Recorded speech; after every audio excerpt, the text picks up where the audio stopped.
Hello student. Today we shall discuss about the income method of measuring national income. In the income method of measuring national income, we discuss about how national income is measured using income method and how national income NNPFC is calculated through the income method. In the income method, we generally add all the income generated by the different factors of production. The factors of productions are those inputs which are used in production process, and later on they receive their reward for their effort, which is called income, their income. We know that there are factors of production: land, labor, capital, entrepreneurs, and they get reward in the form of rent, interest, profit, and wages. So these are the various factors of production which are used in the production process and which are used in the income method to calculate national income. If you think about the component of these factor income, domestic factor income, there are various components, and these components are added. So once you understand the different component of factor income, you will also understand the income method of measuring national income. So the first component is compensation of employee.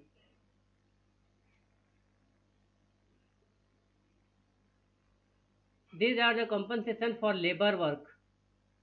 So labor is an important factor of payment, factor of services, which receive payment in the form of compensation of employee. These compensation may be in the form of wages and salaries. There are casual worker who get wages and others permanent worker who get salary in cash.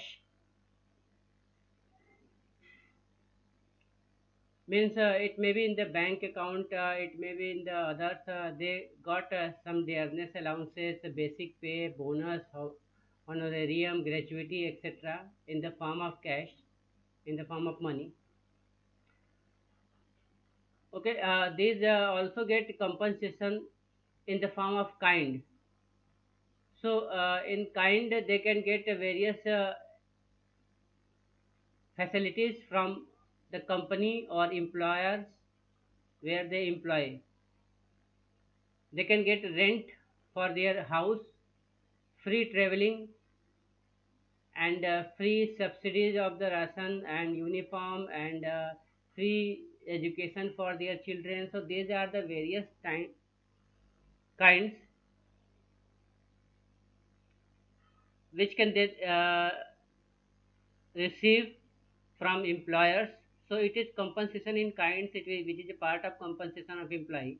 Wage and salary compensation in kinds. Another last one is employers' contribution to social security scheme. So their employer contributes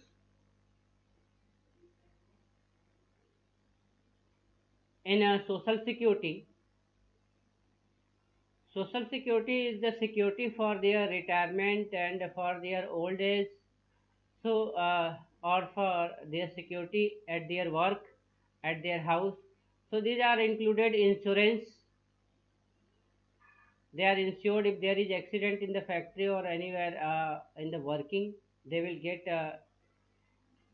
their family will get huge amount against these insurance. Retirement pension, they can get it. Provident fund, they get it for their old age fund. They can use it because in the after retirement there will not be any source of income. So these are the compensation of employee. There are three broader category: wages and salary, compensation in kind, and compensation in cash, and employers contribution to social security scheme. You need to understand that this employers must be there. Employees contribution to social, if employees himself purchase in insurance, that will not be included because he purchased insurance from the wages or salaries. So it will be double counting if employees contribution is included. So it must be employers contribution. Okay, wages and salary in cash and kind, social security, these are the three important. So the main component are included in wages and salary in cash and kind and social security. These are the two main component of compensation of employee. Let us see about the operating surplus OS. Here I have written a small form. Here I have written COI, compensation of employee operating surplus. Operating surplus are those income which are generated from property or entrepreneurship. So there are two things which are used in the production process. One is property, another is entrepreneurship, and the third is wages or labor.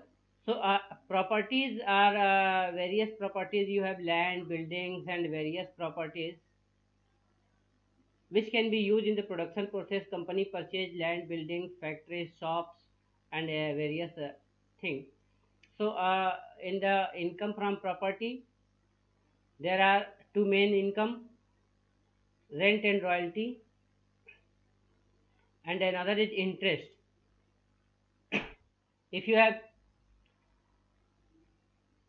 physical form of fixed assets, you will get the rent for your land and buildings. If you have cash, you can deposit it or purchase bond or securities and get interest from it. So you can deposit in the fixed deposit of the bank and get interest. So if you have property, whether it is in financial property or fixed property, you can earn. So rent of those buildings and lands which are used in the production process by producers. You should remember that if producer uses his own land and not paying rent, we must include imputed rent of owner occupied buildings, because we have to include all the payment for all the resources, whether it is used by himself or used by the other. Royalty, if you have some brand name, some subsoil assets like your you have coal mines, oil rigs where oil can be digged. You know that all the most of the Gulf countries have main income of royalty from their oil rigs. Saudi Arabia, Afghanistan, Iran, they are their main income is royalty from the oil rigs. Similarly, coal deposit is there in our country and we have auction it. Recently, Prime Minister have open auction now for all the private sector also. Similarly, if you have patent right for some medicines or some goods or some other goods, you can give other permission and get royalty against it. Copyrights, trademarks, all are fetch you a royalty in the form of income. So rent and royalty, these are the two form of income which can be earned from your property. Now interest is earned from your financial assets. So financial assets are you can deposit your funds in the form of loan. You can give loan or bonds you can purchase.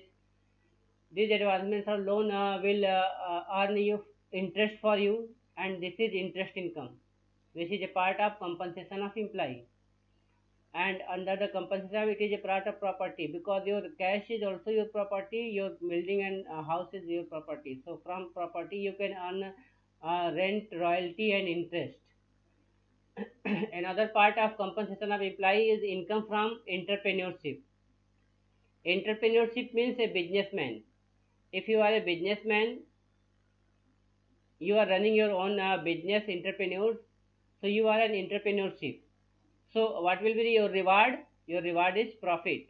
So profit is the only award for income from entrepreneurship. So there are two part of compensation of employee: income from property, and another part is income from entrepreneurship. Under the income from property, you have rent, royalty, and interest. Under the income from entrepreneurship, you have profit as the main income. But we know that all the profit cannot be taken by the entrepreneurs, because there are taxes by the government imposed on the profit if you earn. That is just like income tax. So that is called corporate tax. If a company earn profits, it has to pay corporate tax after a certain limit. Similarly, if a company is public company, it has to distribute the dividend to its owner, shareholders. Shareholders are the owners. So profit has three components: dividends, which is distributed to shareholders; undistributed profits, which is not distributed to shareholders but retained for any growth purpose of company, for any other expenses to meet, extra expenses by the company. And last one is corporate tax. So dividend is distributed profit, and there are undistributed profit, which is called retained earning, and then corporate tax. These three are the part of profit. So profit is divided into three parts, and accordingly they are distributed.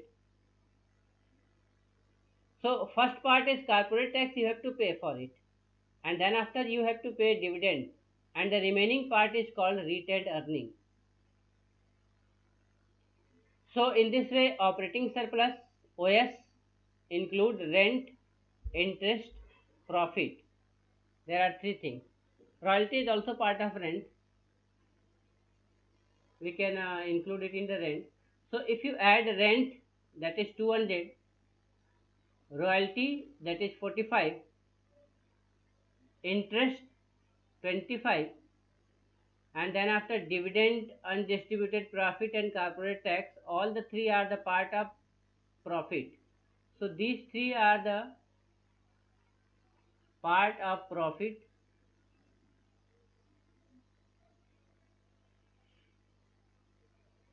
So you should remember, it can be given separately or it can be given in this is the part of profit, all the three. It can be given separately. If the profit is given, we need not to include this. So when you add all this, you will get a 520 as a NDPFC, domestic product. If you are operating in India, so you have to include one more thing: mixed income, which is a peculiar characteristics of Indian economy. But in the American economy, only two things is added: compensation of implied operating surplus, where developed economy are there and most of the firms are registered, incorporated. But when most of the firms are not incorporated, then we have another component that is called mixed income, MI. So in mixed income, uncorporated enterprises owned by the members of household are included. They are generally small seller, cottage industry, small industry, petty sellers, hawkers, itinerant sellers. They are the part of mixed income because they cannot segregate their income. It is difficult to segregate wages income and non-wages income. As I told you, there are income from property and income from entrepreneurship, but most of the sole proprietors and partners firm and joint into family business firm are using their own resources, own properties, and their own entrepreneurship. So they are not going to differentiate their income. Therefore, uh, wage income and non-wage income is difficult to distinguish. So the total earning are mixture of income. So these mixture of income are included not separately but in a mix, that is called mixed income. This type of firm is specially defined for India because in India there are many cottage industries, weavers in the villages, in the cities who are weaving at their home. Most of the joint Hindu families are there. Joint Hindu family is the concept of only India because most Hindu families are found in India. So these type of firms don't segregate their income and therefore their income is mixed. Their rent, interest, profit, everything is mixed. They are not going to separate. They use it for their expenses in the same way. So we cannot get the separate thing. So mixed income is the mixture of the income from work and income from property and entrepreneurship both, such as small shopkeeper, sole proprietor, joint in the family. They have such income. So when you add all these, you will get the compensation of employee or wages and salary in cash and kind. Another is social security or contribution. Then after you have get part of operating surplus, that is rent, interest, profits, and last one is mixed income. When you add all of them, you will get NDPFC. So compensation of employee, operating surplus, and mixed income. Compensation of employee, operating surplus, and mixed income. After adding it, you will get NDPMP, net domestic product at market price. So NDPMPFC is the sorry NDPFC. It is not MP. Let me correct it.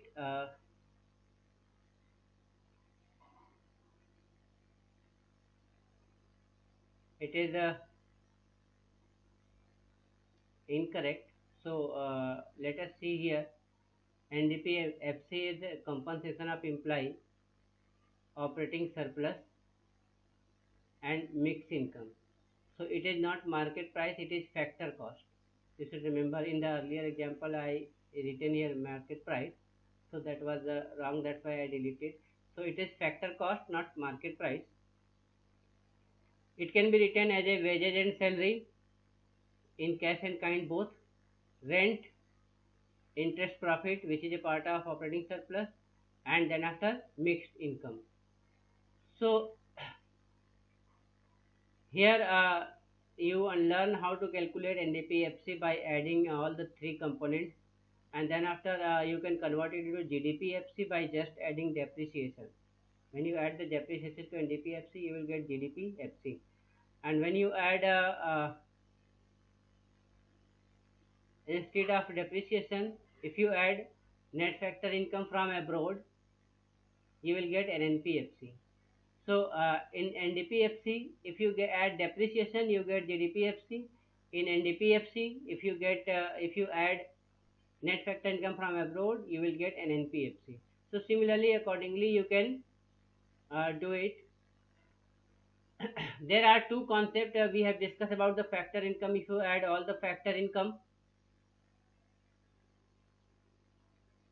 such as wages, salary, interest, rent, profit, then you will get national income NDPFC through the income method. But there are another payment, transfer payment, which is very much similar to factor income. So we need to differentiate between them, but it is very much different also. Factor income is earned. Transfer income is not earned, directly received. So let us see about the factor income. Factor income we have already discussed about it. It is the reward for land, labor, financial assets, and entrepreneurship in the form of rent, interest, profit, wages, compensation employee, mixed income. These are the factor income which is earned by employing our resources, properties, and labor in the production process. On the other hand, transfer income, we are not utilizing our resources in the production process. Instead, we are just receiving it without using our resources.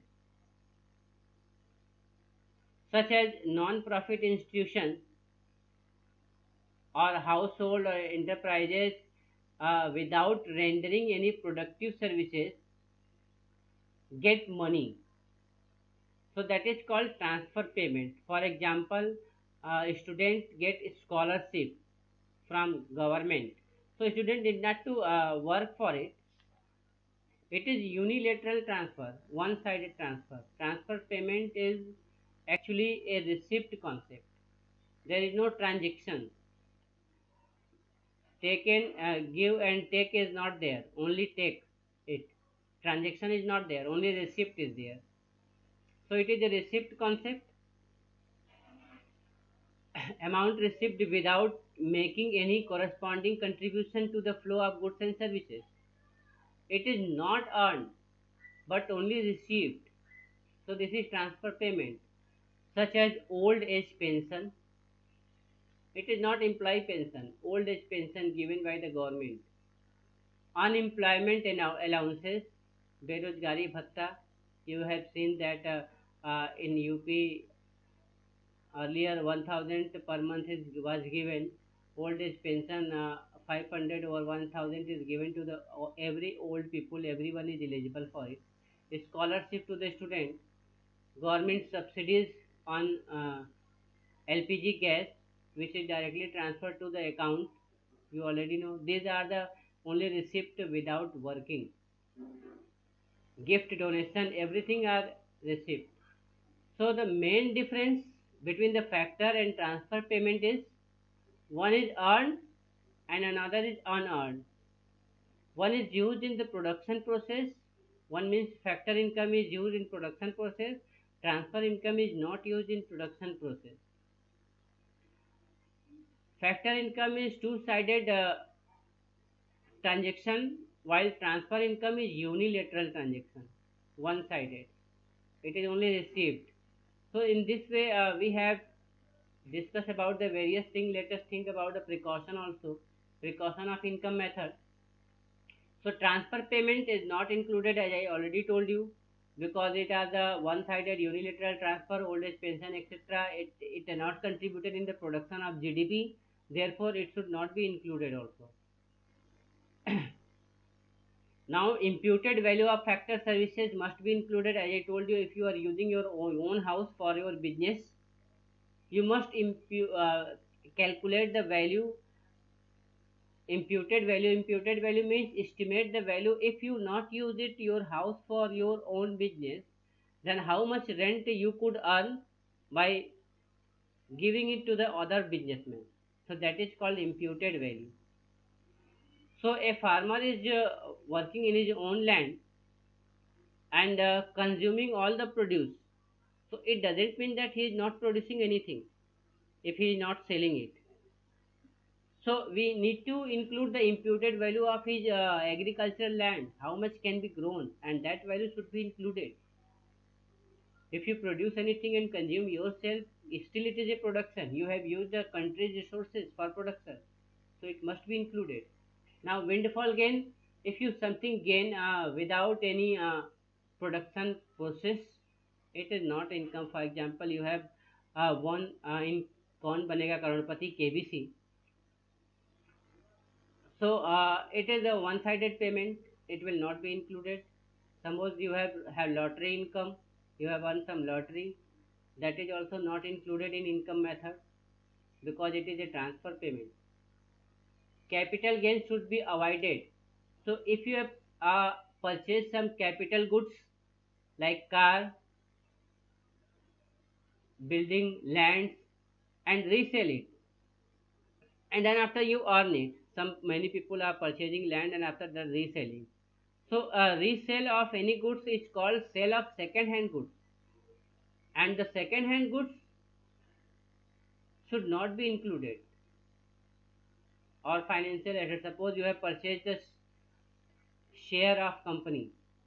So when you first time the share issued and purchased, it has already been included in GDP.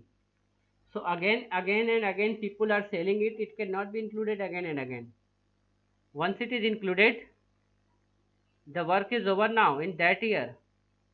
If you purchase a land, the work is done.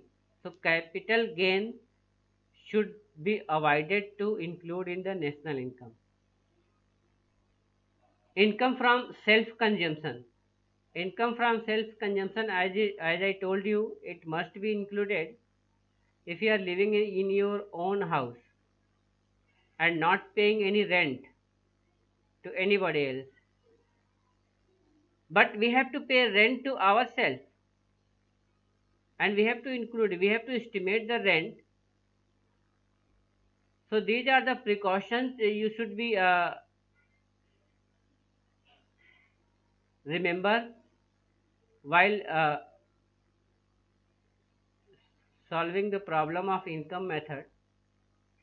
So transfer payment should not be included, imputed value of factor services should be included, windfall gains should not be included, capital gains should not be included and avoided, and income from self consumption is there are many lists, but five is given here, and we should avoid it.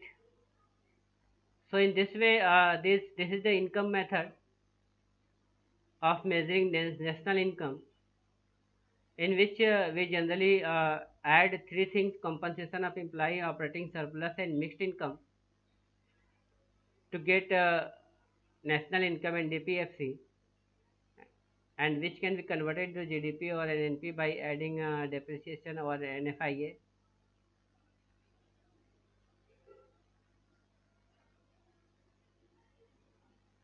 Okay.